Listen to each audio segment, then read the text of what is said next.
Welcome back to NoPlan. Today we have a very cool video for you. We have the complete opposite of one of the last videos we did. Instead of a $100 computer, we have a $2,000 computer. It's quite the upgrade, and starting off we have the RTX 5070 Ti from MSI. This has 16 gigabytes of DDR7, which is a very thankful upgrade from what NVIDIA typically does with their VRAM, because I have a 3080 and it's the upgraded model of the 3080 with 12 gigs of VRAM. Yes, and the 5070, it fit a nice niche between 5080 and 5090, which are ridiculously expensive. This was the most, affordable with the most performance for the cost. Yes, because this is going to be a video editing machine and we're using a live DaVinci Resolve, so we definitely need a beefy GPU to keep up with all that we're trying to do. Oh yeah, but we also have this Intel Core Ultra, however they name it now, 7. I don't understand their new naming convention. We're old men now. We use the term Core and i7. It used to be i9 for the big boys, but it's a very good processor. I believe they said it was 20 cores, but it's actually a physical 12 virtual, which is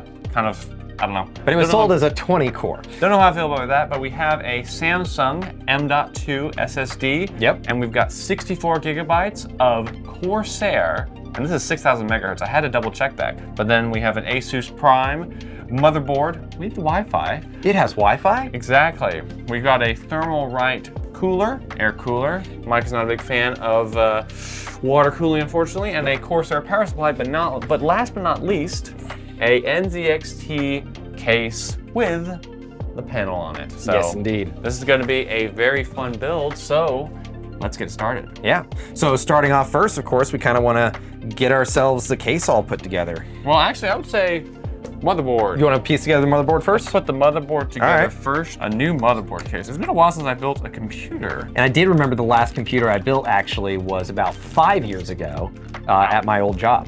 The I/O shield is built in. That's new. Interesting. I've never had that before. All right, well, let's go ahead and get this processor open if you want to open that. Yep. I'll go ahead and get the RAM open. I should have brought another razor blade. But jerry rig everything.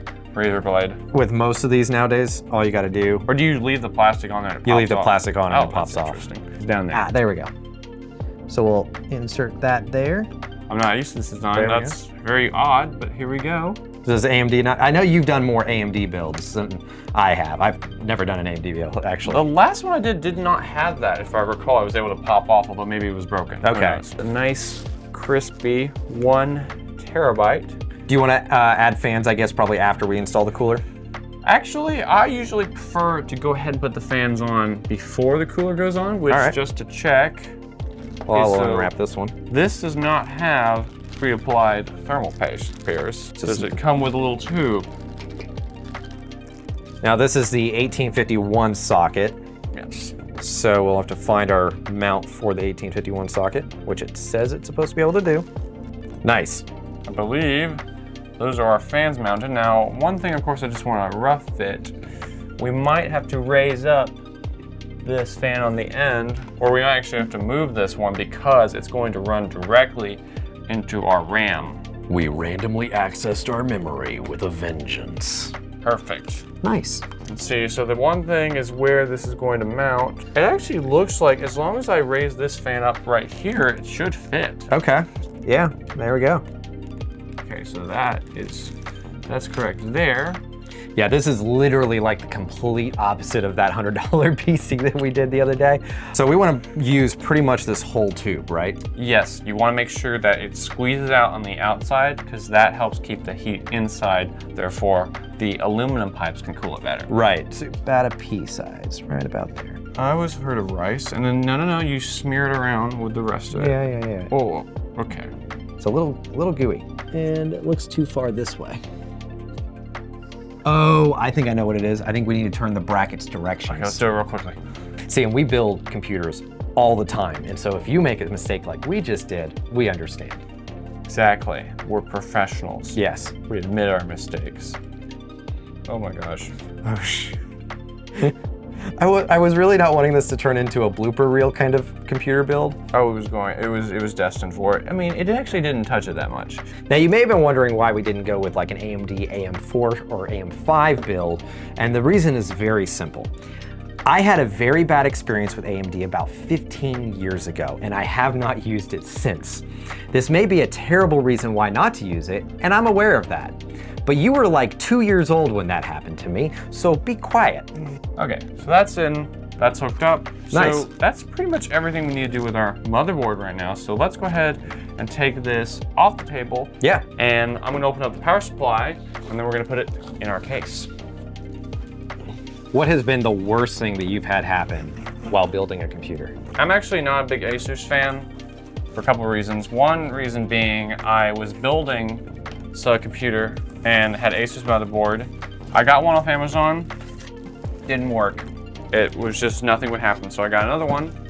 Like wouldn't even post? Wouldn't even post, wouldn't do nothing. Got another one, didn't do anything. And so then I got a different model ASUS motherboard. And that one, I remember turning it on and I saw the whole motherboard flash white. And it turned on for a brief second and then it was dead as well. So there was no telling. Could have been the power supply, could have been something else, but the fact that all three motherboards that were ASUS and brand new died is very tragic.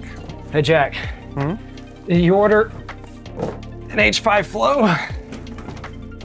The worst thing I've ever had happen to me while doing a build happened before the build, funny enough.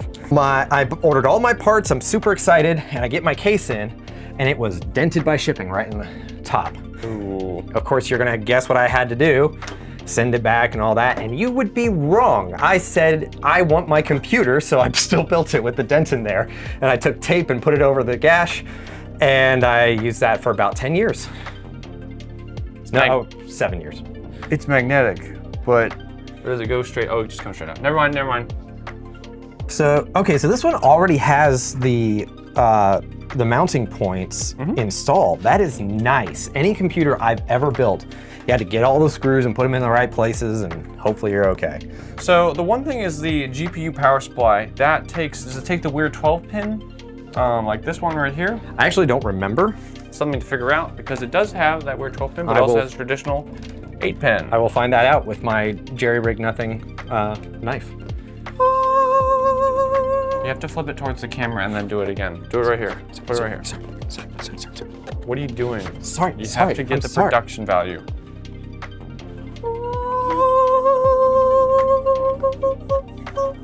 All right, there we go. Perfect. It's actually a lot smaller than I thought it was gonna be. That's what she said. Power's over here. And it is the 12-1. But they do have a adapter that allows you to go from, I think it was 2/8. Yeah. Yeah, but I mean, they've already got this cable right here, which plugs in right here. You got your power button. You have a, looks like USB 3.0. It's a purple port though. I don't think that means anything, does it? We will never forget the I/O shield.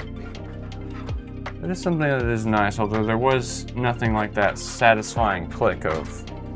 That is true. Sorry, I don't have an LCT screwdriver with the magnetic bits. I wish that more motherboards had a second USB 3.0 like interface, because there have been times where I've had my case need one, and then I've had like an expansion bay or something that I wanted to run off of the USB-C or USB 3.0 header. Oh yeah, I've had that exactly. And you can get cards for it, but like it's like it would be nice if it natively supported it. I actually didn't know you could get cards for it. This is just a little foot, take the weight off of the GPU. Yeah, let's put this like this to mount the GPU. Okay. So let's go ahead and take off the slots in the back, which I believe that takes 3 or 2. It's a 2 slot. Now, the person we've been building this for, he actually is just like laying around doing nothing right now. Oh, he went to the bathroom. The most powerful GPU we have ever made. All right, so now yeah, we've got this little sandwich isn't doing anything, but it's at least holding it there. It's cute. It looks like a little pedestal. It is very cute. So now what we need to do is test it out and see if it posts. Yeah. Because we've got thermal paste, we've got the CPU cooler, we've got everything plugged in. And we have Wi-Fi. Oh yes, this does have Wi-Fi, and you know, as you know, that's the only reason you would buy an upgraded motherboard is because it has Wi-Fi. So why don't you, Micah, do the final honor and put, even though it's a little early, but it's magnetic. Yes. The glass panel on and do the peel. So remember, it's got that little hook at the bottom, which I discovered. Here we go. me get this mic as close as possible.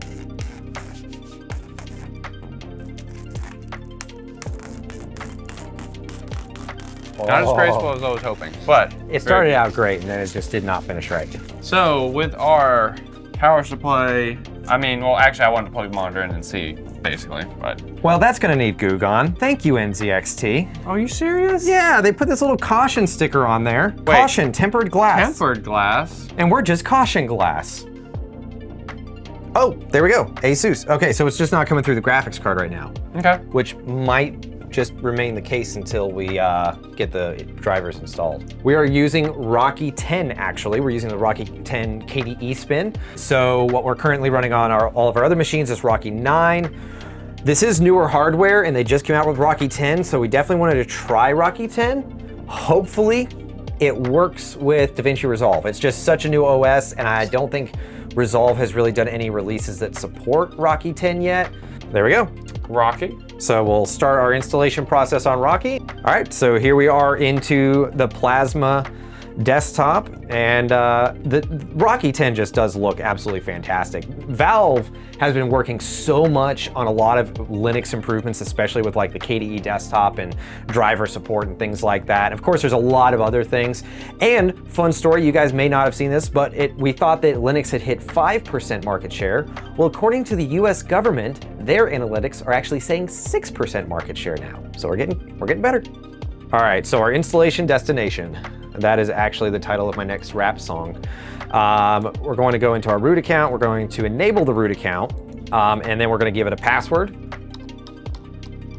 then we're going to create our user account for the person who's going to be using this computer. All right, and we're going to begin the installation process.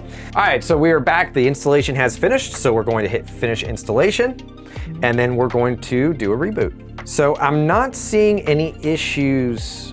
You know, I mean, we just did a reboot, but the thing that's interesting is we've got it plugged into the Ethernet port, and I'm not seeing any connection to it. But we do have our lights blinking and everything on the back, so I'm wondering if Rocky 10 does not have drivers for this network card. But we do see our Wi-Fi here. It does seem like it has connection to that, so we'll give that a shot. Our solution to that, you know, this is sometimes the life of a Linux user still. It's getting better and better, but this is brand spanking new hardware. This is a newer OS, but it's an enterprise OS. I bet you that if we put Fedora on here or Ubuntu, we would not have any issues because that is gonna have a much newer kernel. All right, so we have connection activated through our Wi-Fi, so let's open up Firefox here, and we're gonna go to fast.com and just do a quick speed test to see what we're pulling here. And our network here, we have a Ubiquiti U7 Wi-Fi access point, so we should be able to get the full power of Wi-Fi 6E. All right, so we're seeing 500 megabits per second. Not too bad. That could also just be our internet right now, but we should be pulling about 1 gig. I do know that we also don't have our antennas on here. That shouldn't be that big of a problem. Our access point is right there, but that may be part of it. But 500 megs, totally respectable.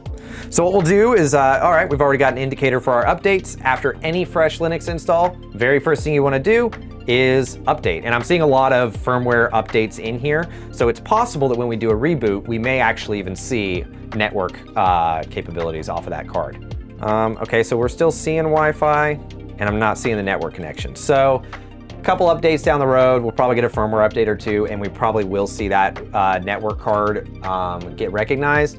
But like I said, our solution for now, it's a $26 network card with 2.5G. So we'll be good to just slap that in there and we'll have our full spread there of networking. Now, if only we had a Jack here to talk about. Hey, Jack. Exactly. So, pretty cool build. I mean, not that bad for $2,000. I know it's a little bit more expensive of a machine for most people, but for what we're gonna be using it for, this is kind of a sweet spot of budget to performance. Yeah, it's very sleek. I love the case, love the card. Wish it lit up with RGB, but this is very professional. You know, that's what you kind of want in a workspace. Yeah, so yeah. I'm really happy with this, and there's plenty of room for expansion down the line. Yeah, and honestly, since we just built this machine on the channel for you guys, if you want to see any kind of specific tests for it, we can do some speed tests, we can do some benchmarking and stuff like that. Let us know, and maybe we'll do a follow-up video and actually, you know, do some gaming on it or something too. Yeah, let us know down in the comments, and we'll catch you on the next NoPlan. See you later.